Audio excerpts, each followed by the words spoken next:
wipes Lewis Brown. And historic hat-trick for Fortek and Luke Browning here at Alton Park. Round the outside is going to be a virtual dead heat between the two of them. Jordan Witt has his nose in front. Here comes Gelzinis, who I think was just ahead. Gelzinis takes the place on the championship by 37 thousandths of a second. And Ben Green's going to take his first double win. The Century team are delighted. Oh, they're sideways, completely sideways. Gets it back together. Holds it. What a save by Plato. But John Cleland is attacking Soper. He's up on two wheels. He attacks again as they go to the right-hander and Lovely. And they both spin. They're both out. Soper and Cleland both out of the race. Hello, ladies and gents. Welcome along again to The Undercut, the British Touring Car podcast brought to you by Downforce Radio. I'm Jake Sanson. He's Paul O'Neill. Brands Hatch Indy, Paul. Well, that was a bit wet, wasn't it? Just a tiny bit damp. My word. It was, wasn't it? It was, I think some of the teams spent a bit more money than they probably wanted to on wet tyres. With them, with the wet tyres, they're free, so you can use as many as you want, but you're obviously, you struggle to use more than your allocation. You don't struggle, you just don't use more than your allocation of slick dry racing tyres. So yeah, there was a lot of money spent, and yeah, it was good to see though, wasn't it? It was a good old crack. I tell you what really interested me about Brands Hatch Indy actually was that there was not as much money spent on spare parts as I genuinely thought there was going to be. It was actually quite tame for Brands Hatch Indy in the wet, wasn't it? Yeah, it was. You know, it was obviously the racing was. I mean, it threatened to rain, didn't it? And I think a lot of the teams did spend quite a few quid on getting those wet tyres, which they really didn't use. So you know, the damage. It was a funny one, you know, Jake, because I was on the telly saying it was as if the stewards and the race director had actually said, "Do you know what, mate? Let's just crack on. You can tap people out the way if you want." I'd not seen that kind of that tapping and pushing to pass for a long time throughout the field, and it's weird because I'm conditioned to see it now, and I just think 5-second penalty or reversal of position, but it never come. It was only down the grid that I think Sam Osborne and a couple of other people got a time penalty. I'm just looking now. We got so unfair advantage gained by car number 4, and that was Sam Osborne in race 1. Then car 96 had one, Jack Buttel. That was an 8.3 second penalty, which makes me believe he was put behind Andy Neat because he'd pushed to pass him. And then car 96, another penalty, Jack Buttel. He had another one actually in round 9, so he got 2. He got 2 in the second and third race. So I have to say, it's quite funny to hear that there's a 5-second penalty in motorsport and there's a 10-second penalty in motorsport. We've now got to the stage, ladies and gentlemen, where we're handing out 8.3-second penalties. That's hilariously accurate, isn't it? There's something quite nerdy about that. Yeah, it's basically just to put. It's basically just to put people behind. If it's more than if it's a decimal point, you can look down the timesheet and it's probably to put that person behind the car that they drove into and knocked past. But yeah, we're getting to the point now where, well, we've just seen F1, haven't we, in Austria, where you can't even drive around the outside of someone now and not take your own line. It's like you have to compromise yourself, put more lock on, and don't go anywhere near them and let them just drive past you. So. I don't know. Will that make overtaking around the outside better? I don't know. I suppose it'll give you more of a chance. But still, I know if it was me in Lando Norris's position, I'd have drove him into the grandstand at that corner. I tell you what, if we got some of the BTCC keyboard warrior fans to talk about the difference between what deserves a penalty in British touring cars and what deserves a penalty in Formula One, we'll be here till Tuesday. Unbelievable. Right. Let us crack straight in then with a very interesting opening race. The first thing we should probably pick up on is poor Dan Rowbottom. He did such a great job in qualifying, and then to have basically nothing off the line and just to lose all that hard work in a split second, such agony for him. Yeah, I was watching the front row, you know, looking in from the ITV comms box, and he just got nothing, didn't he? He just got absolutely nothing. It was a great pole position from him and Team Dynamics. And to beat his teammate, his illustrious teammate, Gordon Shedden, with only 9 kilos in, that absolutely makes no difference at all. To beat him in qualifying, get it on the pole, it was a disaster for him, wasn't it? He dropped so far back, but he come back so strong, throughout the day. But to get on the podium initially, after that really bad start was absolutely amazing. So a lot of stories though throughout the whole grid, to be fair. But yeah, Dan Rowbottom really, really put his hand in the air and was like, "I'm here now, guys." And I think that's what Team Dynamics have wanted to see for the last few rounds. So it was good. Yeah, it's a good indication that Team Dynamics are going to get back to their best again, which I think a lot of the fans and a lot of the purists of the sport are really pleased to see. One thing we have to say right from race 7 of the championship, what a howler of a weekend for Colin Turkington. I don't think any of us saw it coming. I mean, the spin, just so rare for him to get involved in that sort of incident, to have that kind of thing happen to him. And that has completely changed the run of the championship for him, because he's lost big time out of this weekend. Yeah, massive. You only need really one bad weekend, and it does come in fits and starts, and it will happen for the front 3 in front of him. They'll have a weekend like that. But for Colin, especially Brands Hatch Indy, that's his place. It's like we talk about the King of Croft and this, that, and the other. Brands Hatch is his place, and I still need to get to the bottom of it. Why he had no pace? He had no pace all weekend. Whether that was the fact that there was no option tyre that weekend, it was just the medium dry slick. Because it was supposed to rain all weekend. I was told it was going to rain all weekend. It was just miserable and a bit damp. And we know the BMW doesn't really like those conditions when it's a bit damp and you're on slicks. But Tom Oliphant, I mean, he had the best weekend I've ever seen him have. So yeah, it was absolute role reversals. I'd expect the names were changed on the doors or something. I said it in live comms. It was unbelievable. But Colin, I've got to speak to Colin. I'm seeing him this weekend at Goodwood, so I will get the lowdown. But Colin's usually pretty upfront, and he might just say he was out of position, couldn't get past people. The car might have been a bit too nervous for him, because I know he likes a little bit of a touch of understeer in the car. So yeah, I think that that might be the case. It just wasn't to his liking. It's a very interesting scenario, but you're absolutely right about Oliphant. Right from the get-go, was clear to see he felt he had a chance. He was fired up and he was going to grab it with both hands. Wonderful to see him digging deep and fending off Shedden right to the last. It looked as though the old fire was back with Shedden, and it's great to see. But Oliphant was never going to lose that race once he got into the first corner first, and it was really nice to see. He's come of age to a certain degree. His first win was a good one. This one, I think, was actually even better. Yeah, Tom's a funny one for me, because he really needs to pick his game up this year, because he's had a bit of time at it, and now he really needs to shine, if I'm being really honest. And he is starting to shine. I think that it's always difficult to have Colin Turkington as your teammate, full stop. But that is the first weekend I've seen him not just make Colin look average, but actually win that first race was pretty good. Let's be honest. It was good, but he didn't have a lot of weight in. But to do what he did in the second race, to finish third, he nearly won that. It was only a little tag from Ingram that got him past. I still think that Colin's second... Colin, see, I'm getting him mixed up because he's We're just not used to seeing those two in that order.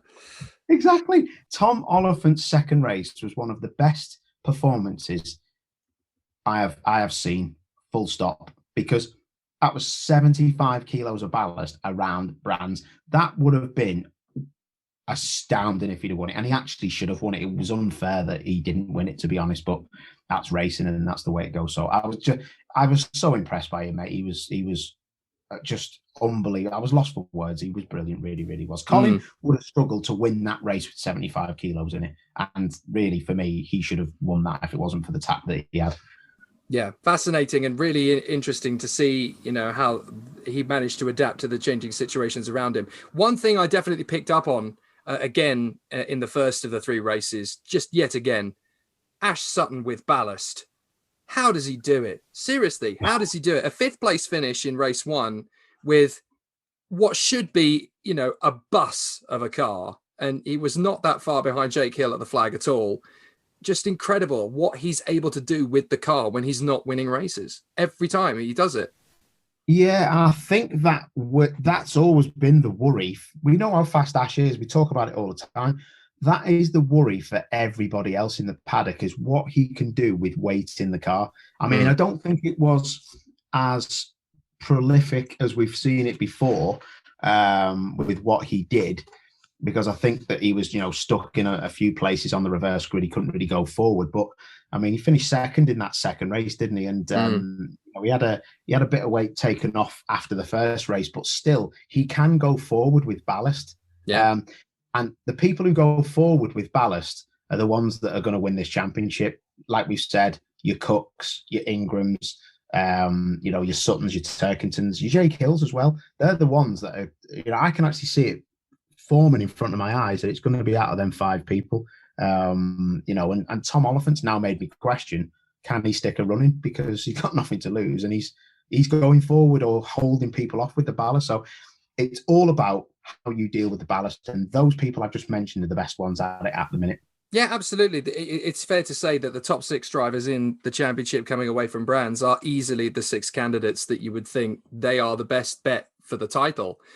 It's unusual for us to put Oliphant in that, but he has done it on merit. And as you say, this was the year he needed to deliver and come back. And he is putting up a fight. So it is really convincing to see. Race 8, Shedden and Jelly at turn 1. Interesting. It just got a little bit too close for comfort. And it looked like 2 rookies getting it wrong into the first corner, just not quite finding enough space to work with each other. And it's interesting because Shedden and Jelly are not slouches and they're not bad drivers. Is that just a racing incident or is that a victim of circumstance kind of situation? It's a funny one. What makes me think it's a racing incident is the fact that you're talking about a rear-wheel drive BMW actually approaching that corner faster than a Honda FK8. And you have got to, I spoke to Shedden actually, and he had a very, very valid point. I spoke to him the other day about the tyre test at Alton, and he said to me, he said, if you're going to try and outbrake a Honda FK8, you've got to be more or less past me if you're going to do it. And that is a very, very good point. And the BMW isn't the last of the late breakers. It's about traction and mid corner speed in those kind of rear-wheel drive cars.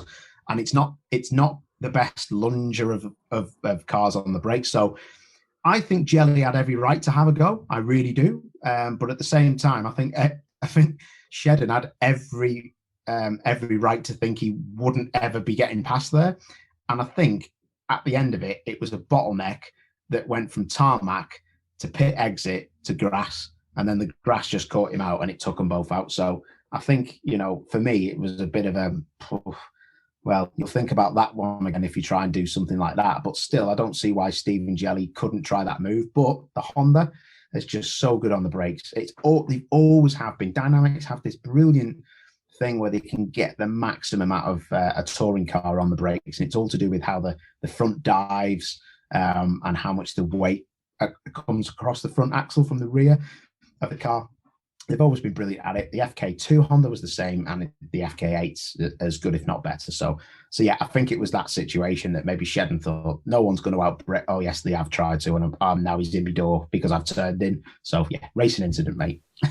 Good to see. Well, yeah, absolutely. I wouldn't want to apportion blame where it wasn't warranted. So yeah, one of those things. Tom Ingram, strong and incredibly fast over the course of race 8. I actually think this was the race where he decided, I'm in this fight. I can win this title. I'm going to take it. Nobody's going to give me an opportunity. I'm going to have to roll my sleeves up and go grab it. It was a fighter's drive. It was a cheeky drive. I don't think there's any debate about that, but it was great to see Tom Ingram deciding, I can win this championship, but I'm going to have to roll my sleeves up and go take it for myself. Yeah, and I think the move he pulled on Oliphant was absolutely game on. Probably because Oliphant, I noticed a lot of the time, and I don't know if you've seen it, Jake, he was missing the apex at the final corner clearways quite a lot. Yeah, he was. So, and with those type of cars, especially rear-wheel drive cars, you can get away with it because if you miss the apex, there's no point in trying to wait off the power or the throttle to let the car rotate, get back to the apex, and then drive your normal line because you lose a bit more time. So he was just realizing he had that much understeer in the car. It was better just to run through it. And in the end, it caught him out, I think, because people were getting runs on him, especially shedding in race 1. But then in race 2, Ingram got the better of it. And he was carrying a lot of weight, obviously. But Ingram had every right to have a look there. But it was a late one, a really late one. And where it looked like he really thought about it, realised that Oliphant was having none of it. So to be fair to Tom, it looked like he pulled out of it and it made it worse. And if he'd have pulled out of it even more, it'd have made it even more worse. It'd have knocked him completely sideways and he probably wouldn't have recovered. But what would have happened if Oliphant was in the gravel backwards? Tom would have had his race win took off him. I'm dead sure of it. So he's relied on Oliphant's, great car control to get him round the corner. But like you say, I just think he was sleeves up, and Tom left that circuit showing myself, other pundits, other people watching the racing like you. He's shown me that he is now an absolute contender for this title, full stop. And I can't remember a better start than what Tom's made this year. And that is saying something in a new car with a fledgling team still, really. So, yeah, I am super impressed because everybody didn't want to give him the time of day. And I've got to say that it was amazing. He's done amazing, absolutely amazing. Yeah, I mean, it's fascinating when you consider that, looking at the title battle in the independent teams, it's loggerheads between Laser Tools Racing, a team that's been there for a few seasons now, knows what the crack is, knows how to get it done, and, would be expecting to fight for that title. And the team they're battling with, and before Brands were actually behind in the independent team standings, Accelerate Trade Press Cars. It's astonishing what they've been able to do in such a short space of time. Yeah, absolutely. But you've got to say that they were a good team. They're a good team anyway, but they've got, Marvin Humphreys and Sandra Humphreys there helping out. They're steering the ship, if I'm honest with you. I know them people very well. They ran Tech Speed Motorsport, who I race for. They steer a good ship. They know what to do. Then you've got Tom Ingram, who can drive a car. He can dictate to an engineer what he wants. The engineer that he's got, Spenny, is one of the best out there. They probably have the best relationship out of any engineer and driver out there. All the jigsaw puzzle pieces are starting to look to me like they're getting all put in place, and you're going to see he will be in the top 3 of this championship at the end of the year. Whether it's winning second or third, he will be in the top 3. Absolutely no chance, because what I have seen is, and this is no disrespect to Speedworks, the little niggly problems Speedworks used to have with the cars, it cost Tom, I think. As the season went on, he'd have a failure of some sort and it'd be a bit of a problem. But it might come to him and Accelerate now, but he's not having those problems at the minute. He's finishing most of the races.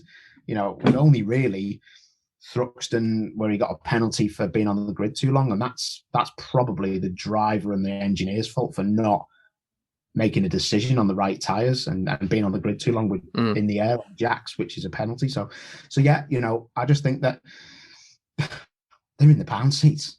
Game over. It could be this could be a big problem for. I've never seen a front wheel drive car battle that hard against Ash Sutton and the BMWs, not for a long time. Yeah, it's really quite pleasing to see that, it is so consistent and so repetitive week in, week out that Tom is now very much at that pace all the time. I talked about a cheeky pass from Ingram on Oliphant. Sutton's on the dash to the line. I mean, that was pure British touring cars. He realized, I'm not quite going to get him on pure speed. Something's going to have to just work its way a little. I wonder if the little love tap was purely intentional, just to see if he could edge Oliphant's momentum, that BMW's momentum, over the line a little bit.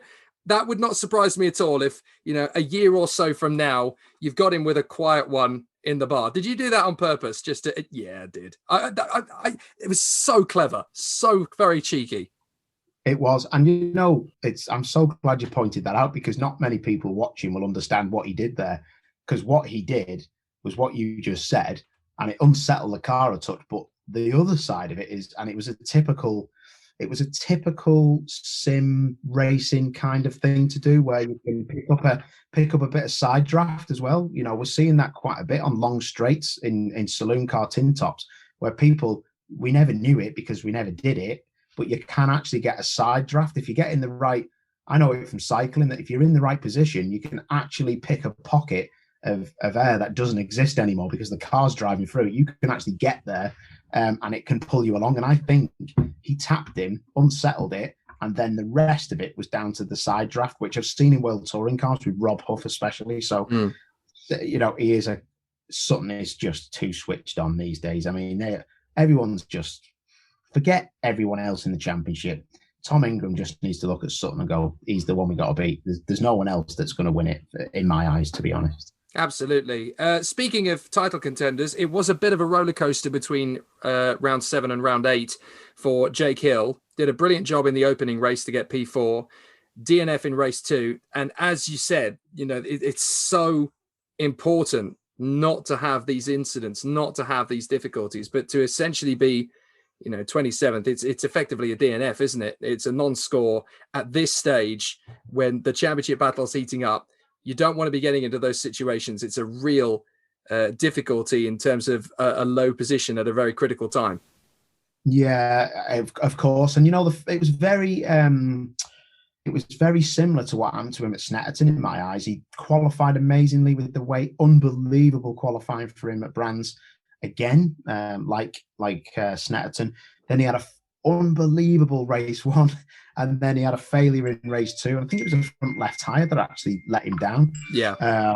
As I just turned my phone off. You're getting busy. I was just going to say, all these drivers going, hang on a minute. I don't think you're saying that right, mate. They're all coming in to defend themselves. They do. They just message me these days and tell me how horrible I am. But yeah, he had a failure. He had some kind of weird front left tyre failure. I don't know what it was. I actually need to speak to him, whether it was taking too much curb would have been Graham Mill Bend, maybe. I did see a lot of people taking the back of that curb and you can pinch the tyre. So yeah, some kind of failure. But I'll tell you what was impressive, Jake. That drive from him from the back of the grid up to 13th, I think he was up to. So yeah, he was. I mean, that's impressive. When you think about Colin Turkington not really being able to edge into the top 15 all weekend, and then Jake's just smoked everyone from the back and got there, and you know, that just shows you how hard it is when you get to 13th and you can't get anywhere. Unbelievable. So the speed in that focus is very good, but they need to start consistently scoring points or they're going to just drop away. Yeah, I mean, I was absolutely going to pick up on Jake's performance. I actually have a note here with a question mark next to it. Driver of the weekend, Jake Hill. If you consider the possibilities that, you know, it could have been a really bum weekend after P4 in race 1, a good position after a good quali. The failure in race 2, you could say, was not his own doing, potentially. But then that third race to, you know, fly through the field like wildfire when you've got people around you who can't go forwards and, you know, just stay in position. It was such a revelationary drive in the third race, wasn't it? Yeah, it was. It was a great drive. And you know what? Not to take any shine off him, but I will say this because I spoke to a couple of drivers and they said the pace was so slow in the third race because everyone was bunched because the pace at the front wasn't very fast. It was like, well, it was nearly it was about half a second off, I think. Yeah.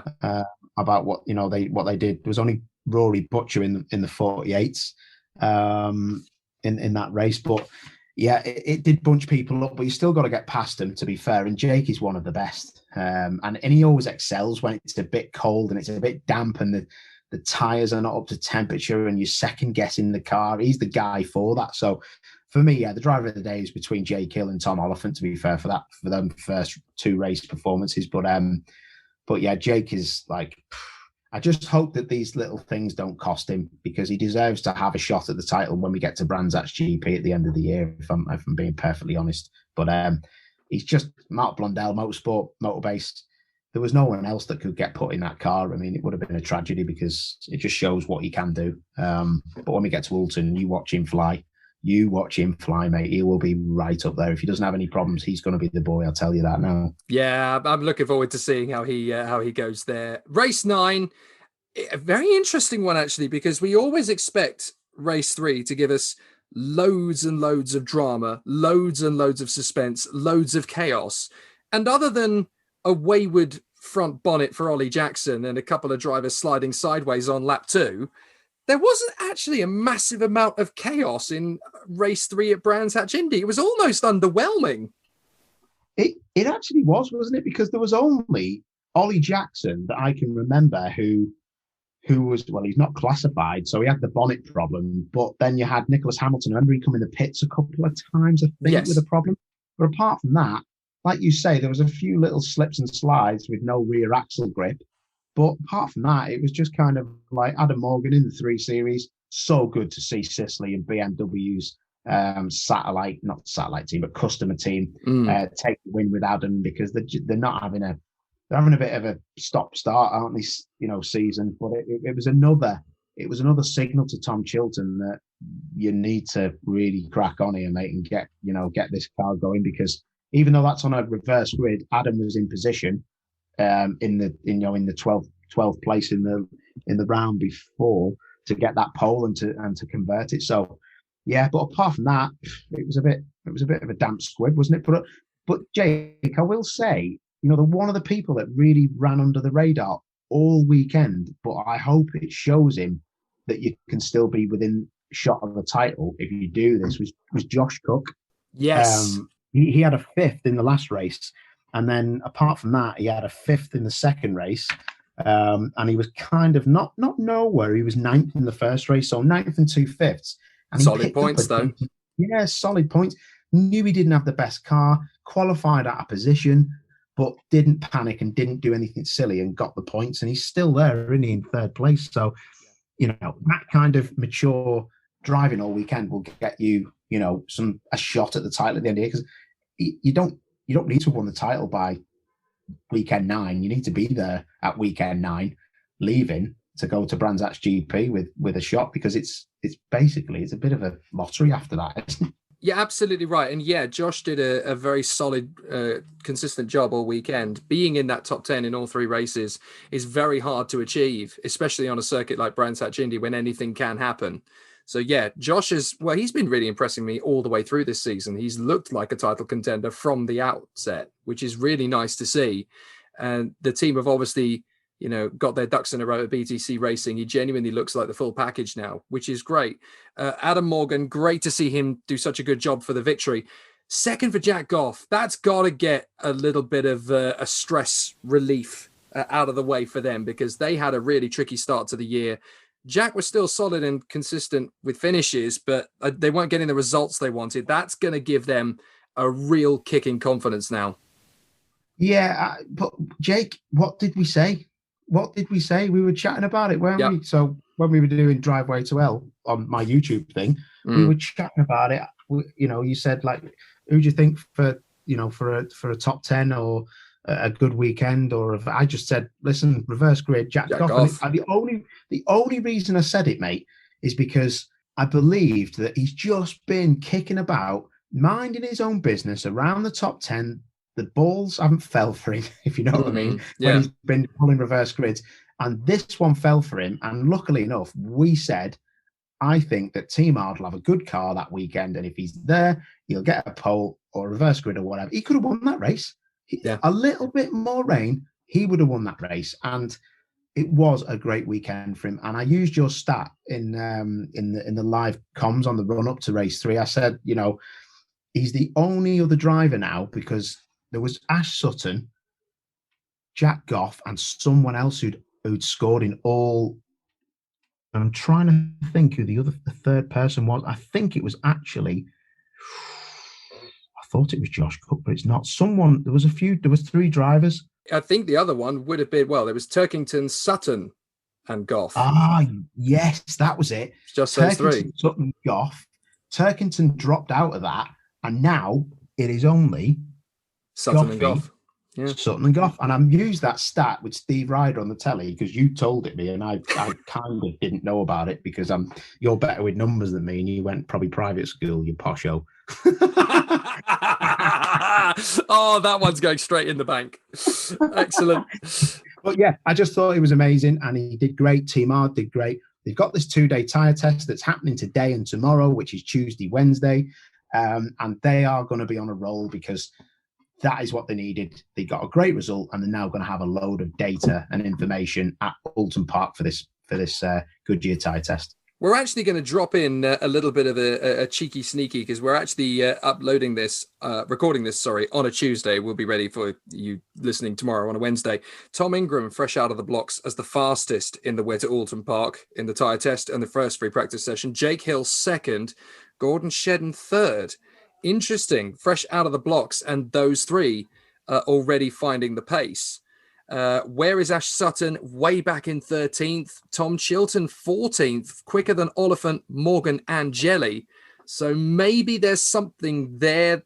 There's still potential for that. Slowest driver out of them, though, strangely enough, JP, who again we saw a little bit of something from him in race 3 in his battle with Aidan Moffat. It's just not consistent enough for JP to have a crack at the title yet. But mathematically, he's still within 54 points. It could turn around, but they really need to dig deep and find something.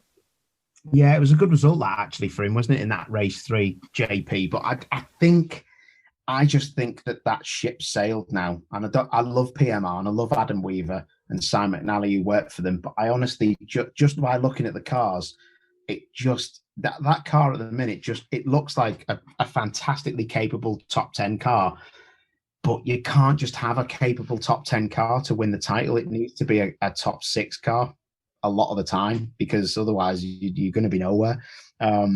So I think that JP, he's one of the best drivers on the grid. They've got a great engineering team, and that car does look fantastic. But they just can't seem to get the balance. There's such a short window, Jake, and a narrow window for the tyre to work.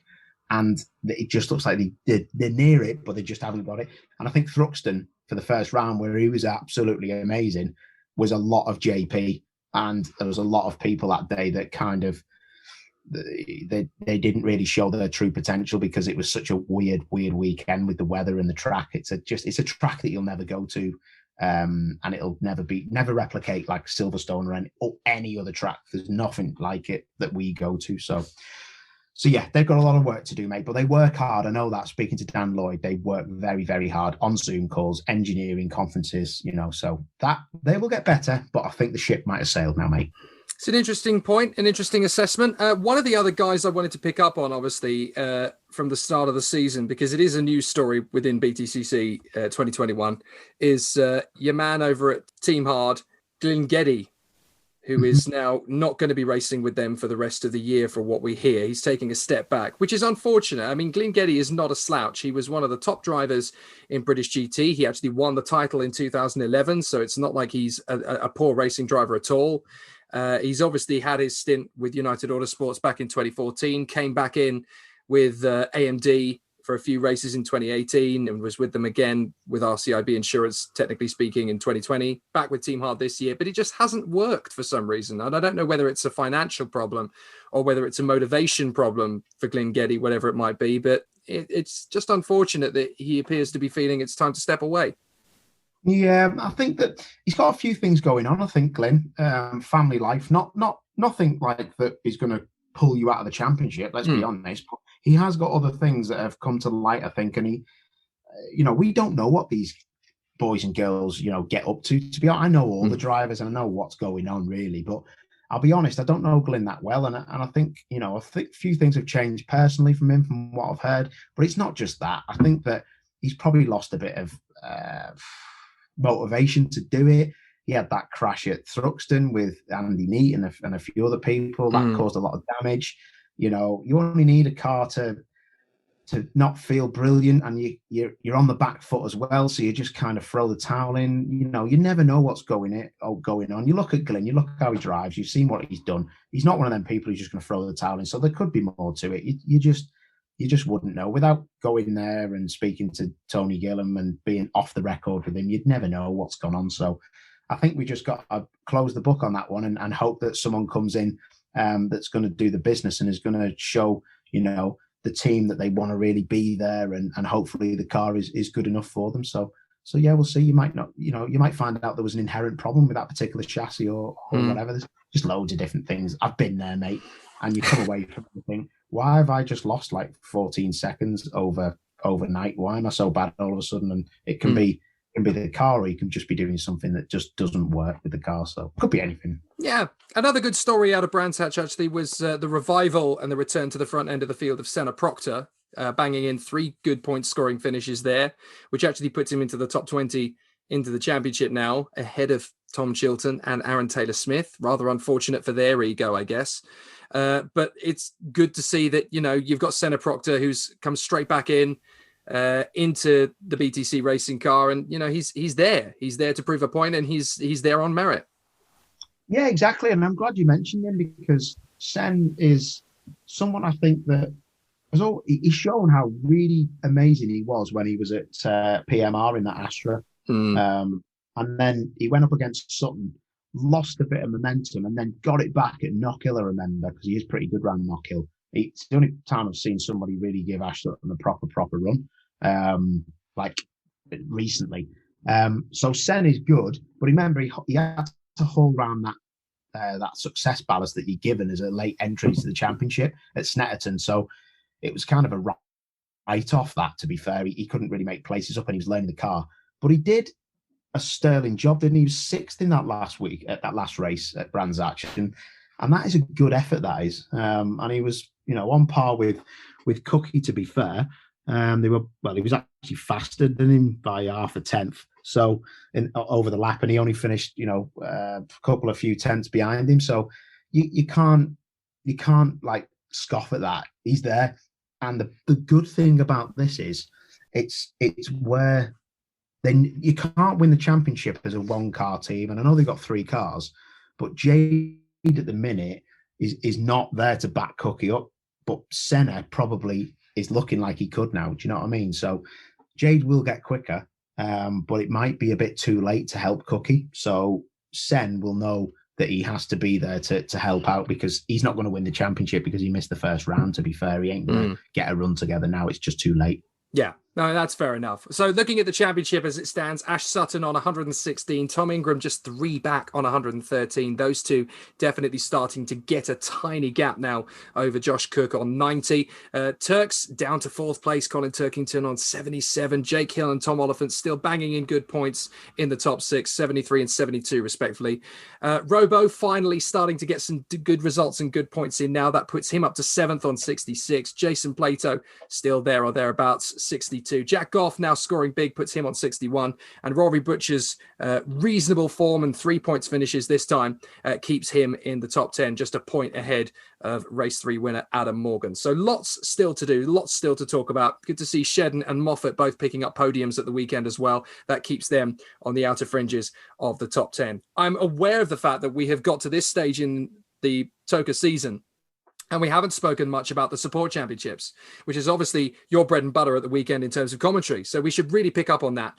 And I'm going to talk about it in a little bit of detail. Obviously, Porsche Carrera Cup UK is still ridiculously close to call. 4 races, 4 different winners: Camish, Jewis, Lorcan Hannafin, Will Martin. Ridiculously close battle. And that I'm really going to be keeping an eye on through the course of the season. We'll try and pick up on that story through the course of the year. F4 UK, really good to see Zach Taylor, Matthias Zagazeta and James Headley getting more victories. You just get the sense that Abby Pulling's first win is literally imminent. It's going to happen anytime soon. Her practice pace is monstrous. And for whatever reason, it just falls away in race 1. And by that point, you're on a ride to a very, very tough weekend. So I just feel, it's going to be imminent. Maybe even an Alton Park this time out. We're going to see her first win. And that's just going to open the floodgates. She's there. She's on the crest of it. And as a fan of F4, I really, really want to see her do well, especially it's not been that long since she won back-to-back British TK and karting titles. And myself and my colleague, Alan Tadei, in the world of karting, we really want to see her do well. Let's come to the championships that you voice. Mini challenge. God, it's getting hectic. Max Bird, Dan Zelos, Max Coates, all winners. It's just an absolute argy-barge every single time they come out. And it's really, really great to see that, you're getting several drivers now having a crack at the whip. Yeah, exactly. And, love mini challenge. I was bit vocal about it at the weekend because there was a bit too much contact for me. Side-to-side contact, don't think is acceptable if you're at high speed, and it looks like the driver is actually driving at the person on purpose. So a couple of those instances at high speed just don't need it. People get injured easily when they're sat up against the driver's door. It's not fantastic, but the racing when that was out the way was fantastic. I thought Max Bird had it all his own way, to be fair, until Jack Mitchell didn't take him out. I mean, wow. That was an absolute disaster because Jack had come in for a one-off round, I believe, and looked as fast as anybody out there and just lost his brakes on the way in, or lost them. He just hit them too hard on a bump and it locked up and took him out there, Max Bird. But Max Coates getting the results he deserves. And the championship's starting to really shape up, isn't it? With Dan Zelos as well. A lot of people, like you say, there's a lot of people having a right crack of the whip in that championship, and it's just so well turned out, and the cars look difficult to drive, and there's always action somewhere. So I do love commentating and watching that, mate. It's really, really good. I mean, when you look at the points that have actually been scored compared to the drop scores, I mean, in terms of the consistency, Zelos is definitely the most consistent. So the fact that he's third in the standings doesn't actually tell you the whole story. But Bird and Brown are very good at taking a victory when they've got the chance to do it. I'm hoping that for Zelos, getting that win is going to start opening the floodgates a bit more now, and we're going to see him really start to battle away. One guy at the weekend that really did impress me, actually, was James McIntyre. It was really good to see him make a big impression at the front end. 3 top 5 finishes, 2 of those podiums. If that is going to be a bit of a windfall for him now, we could actually see him become a title contender. Yeah, definitely. And it's very much like, if I'm being honest, it's a bit like Dan Rowbottom in British touring cars, where when someone gets a taste of the top 3 and they're knocking on the door all the time of wins, that confidence breeds confidence. And for me, Dan Rowbottom he could be the dark horse of the championship of British touring cars, because if he starts getting it together in that FK8, and he'll be sweet. But it's the same for McIntyre, because he's on my radar, to be fair. And if he can just keep edging away, when people are doing that so early on in the year, and we kind of are not expecting it, but they're doing a consistently good job, when they get to the top of their confidence threshold, then they start reeling off wins. And that's when you start getting fully involved in a championship battle. So, I couldn't actually pick a winner at the minute with that championship, because even Lewis Brown is doing a sterling job, and he looks like super confident when he's up the front. And that's the difference, is when you can just reel laps off and you don't have to defend, because you know what you're capable of. So, championship's hotting up, and it's a mega championship, that, and I find it so much better than Clio Cup. I really do, but I'm biased because I've driven the cars. No, it is a great championship. I do like the inclusion of Mini Challenge, to be fair, into TOCA. We move across to Ginetta Junior. It's been an amazing start to their year. Lots of good talent creeping up. Ironic to see that the championship leader has yet to win a race. Seb Hopkins has got 3 second places and 2 thirds and still hasn't won a race, and yet is still leading the championship. I guess a lot of that comes down to Callum Voisin's wobble at Snetterton, the little problem in the second race. But you know what? He fought back beautifully this weekend. It's so hard to win 3 races in a weekend. That boy has genuinely got something quite spicy underneath his right foot. Oh my word. If that lad doesn't win the championship, I think it'll be a travesty. I honestly do. Tom Gamble, people like that, they're the kind of kids that you see winning 3 races in Ginetta Juniors. Because I've always said that Ginetta Juniors is like Formula 3 back in the day, like where you had 2 years at it, and then if you were doing it still in the 3rd year, whatever, mate, we don't care if you win. But if you're doing that job and you're doing well, like he is at the minute, I mean, 3 race wins, and Phil Glue, his driver coach, talks about him like he just says, mate, this kid is the business, really is. And I believe anything Phil Glue tells me about drivers, because he works with them all the time. So, shame what happened at Snetterton. Shame if he doesn't win the championship. I mean, he got 70 points taken off him, didn't he, for that technical infringement, which is a shame because it's not the driver's fault, but rules are rules. But Seb Hopkins, like you said, in his bright orange car, he's always there. So I can see a big battle up the front there with them lot. So yeah, and there's a lot of team rivalry, isn't there? Our Racing and the other guys, Elite, are getting involved, and you know, they're just it's really starting to get spiky, and I like spiky, so I can't wait to see how that unfolds. I mean, it's baffling to think that, you know, less than 18 months ago, a lot of these guys were, you know, banging side pods in British karting, and you know, half of these kids are already towards the sharp end of Ginetta Junior. You look at Liam McNeely, you look at Tom Edgar, you look at Will Jenkins, you look at Aston Miller. He's been an incredible revelation, Aston Miller. Good to see him do so well. And, you know, amazing talent that's already come straight up to the top. I'm not at all surprised Robert De Haan is doing as well as he could. I mean, he was a stone's throw away from winning the Karting Academy Trophy a couple of seasons ago, so the Dutchman's done well. I'll tell you the rookie who's really impressed me coming into Ginetta Juniors this year, and it's for the development from the start of the year through to the point where we're at now, and that's Max Dodds. He hasn't dropped a race. He's been in the points every single race, which no other rookie this year, I think, has managed to do. He's been there the whole time. He's been competitive.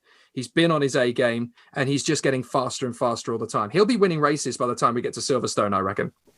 Yeah, I'm glad you said that, mate, because I was thinking exactly. I was wondering who you were going to say, but I thought he knows his lads, and he knows the girl racers, and I thought he's gonna have to pick.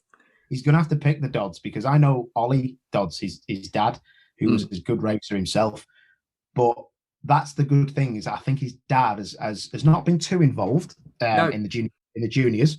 I think that he's let him get on with it, but he's guided him and said, listen, you've got to finish these races. I have been super impressed with his maturity, like you said, to stay out of trouble when he can and finish these races and get good points, because the more time that you have all four tyres connected with the tarmac going forward, the more your body will sponge up all that information and be able to use it later on in the year. He'll be winning races at a good level. The team must be delighted to have him as one of their drivers, because he is like giving them such good feedback, results and everything else. So it's a win-win for everyone. But yeah, Max Dodds, he's a good fast kid.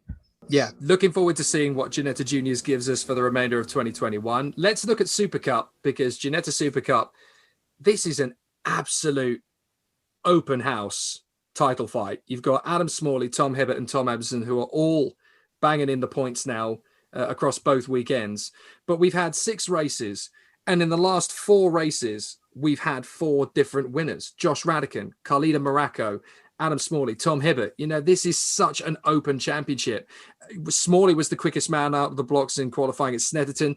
Morocco got it done at Brands Hatch Indy. This is very similar to the BTCC title fight. This is going to be a pendulum swing every weekend. We've got so many great drivers up at that front end of the Super Cup field.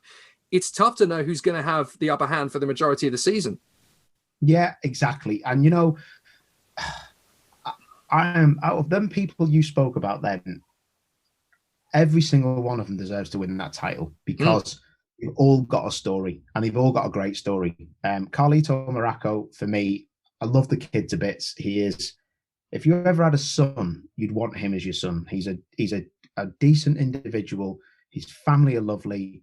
They brought him up the right way. He's respectful. He's fast. He's just a good all-round kid. And for him to get that win with Prep Tech was just, it was great. And you know what, mate? I'm so gutted it wasn't on live TV, because that kind of result deserves to be on live television, because we want to see the reaction and we want to see what he says about it. Because I know his dad, Rob, lost his job in the pandemic, and I don't know how they kept racing, mate, but they did. And that result was obviously for his dad and everything that went on.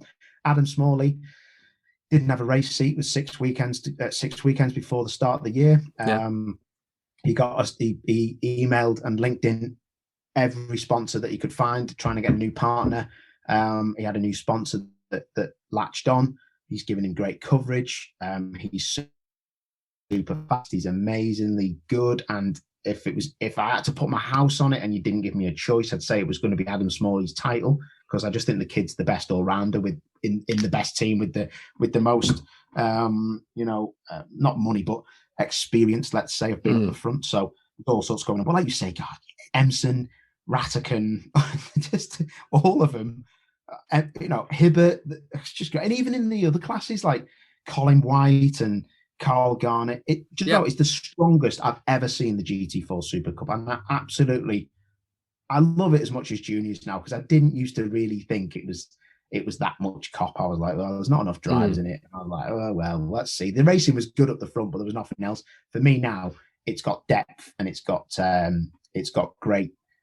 got great pull. I love it. Really good. Yeah, absolutely. I mean, if you look at the form from last year, Smalley in 2020 was a race winner at Croft. He was a race winner on the Brands Hatch GP. He was a race winner at Snetterton. He's really built on that. And I think we're going to see a little bit more magic from him as we go to places like Alton, as we go to Knockhill.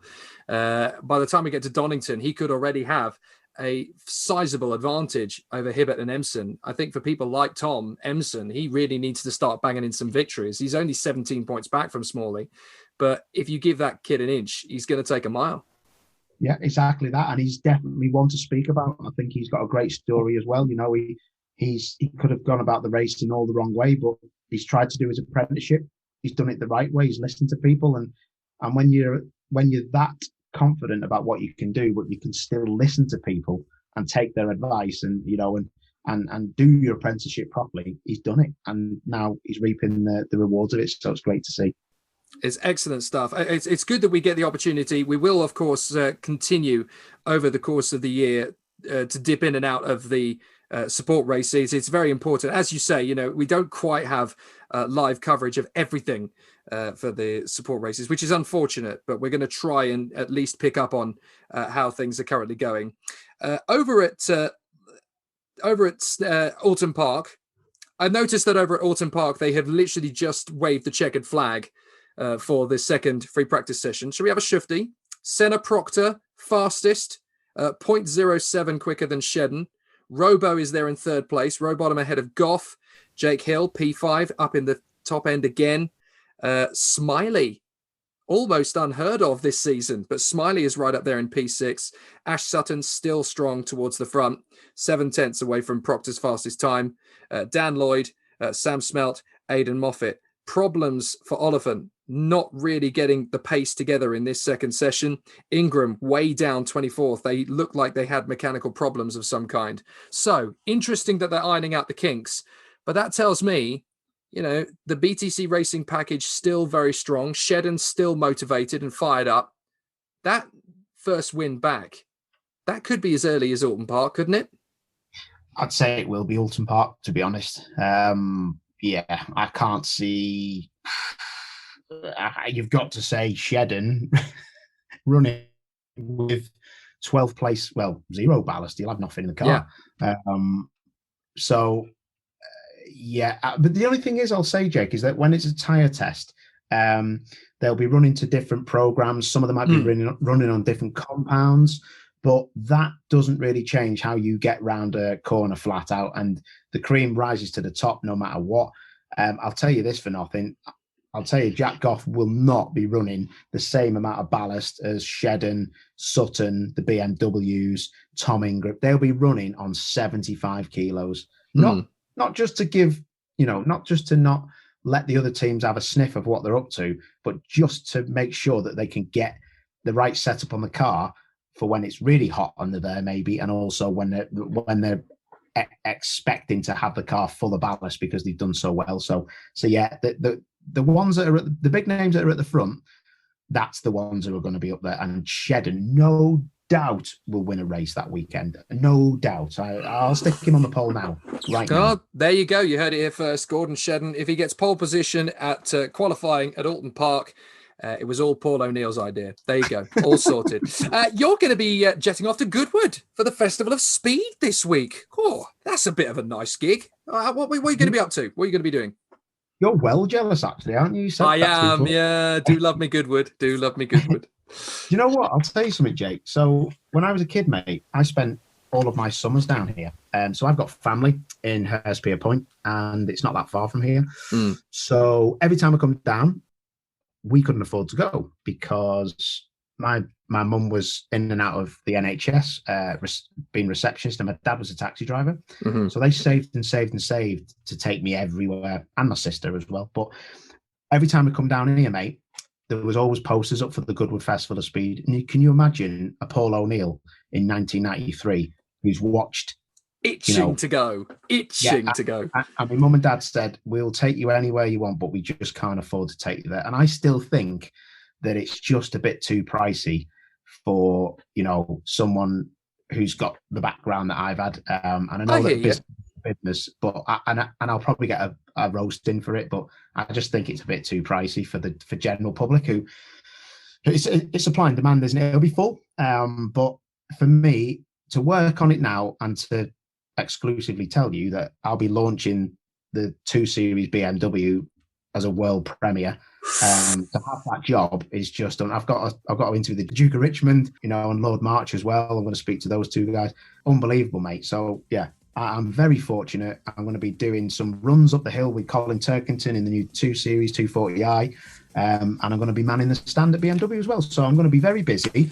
But mate, it's not a real job. It's a privilege, and it's just beautiful, mate. I love it. Lovely young lad from Widnes makes his way to Goodwood. It's meant to be lovely. So you'll give us plenty of wonderful social media posts, I'm sure, on Owie29 and on Paul O'Neill on Twitter. We'll keep up to date with all of that. We'll get ourselves ready for Alton Park. It's going to be a good one. Thank you all, everybody, for listening. Paul, amazing once again to have you on the Undercut.